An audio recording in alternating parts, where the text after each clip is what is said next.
Hi, I'm Dr. Rajiv Kumar Sethia, Director in Department of Urology and Kidney Transplant in Asian Hospital। आज मैं बात करूंगा prostate cancer की।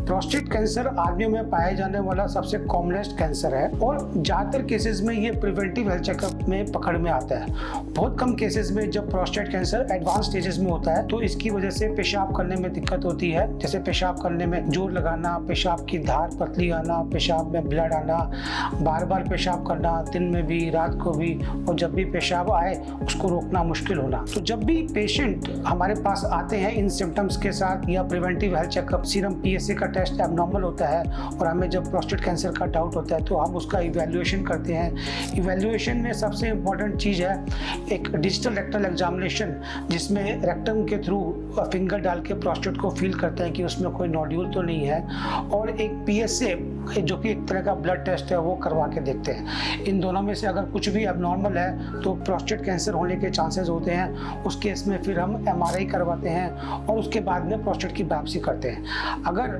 Biopsy में confirm होता है कि ये प्रोस्टेट कैंसर है तो उसका आगे का ट्रीटमेंट डिपेंड करता है कि उसकी स्टेज क्या है। स्टेज के लिए हमें पीएसए में पेट स्कैन की जरूरत होती है, जिससे हमें ये मालूम पड़ता है कि प्रोस्टेट कैंसर प्रोस्टेट तक ही सीमित है या प्रोस्टेट से बाहर निकल के आसपास के अंगों में या दूसरे ऑर्गन्स में चला गया है। अगर प्रोस्टेट कैंसर प्रोस्टेट तक ही सीमित है तो उसका जो बेस्ट ट्रीटमेंट होता है वो सर्जरी के थ्रू पूरा प्रोस्टेट निकाल के अलग कर देते हैं, और ये काम सबसे अच्छे तरीके से होता है रोबोट से, सर्जिकल रोबोट से। यही काम अगर हम ओपन सर्जरी करके करते हैं, लैप्रोस्कोपिक सर्जरी करते हैं, तो उसके बाद यूरिन लीकेज के चांसेस काफ़ी ज़्यादा होते हैं, इरेक्टाइल डिसफंक्शन के चांसेस ज़्यादा होते हैं। लेकिन अगर सर्जिकल रोबोट से करते हैं तो यूरिन लीकेज के चांसेस नहीं होते और इरेक्टाइल डिसफंक्शन के चांसेस भी नहीं होते।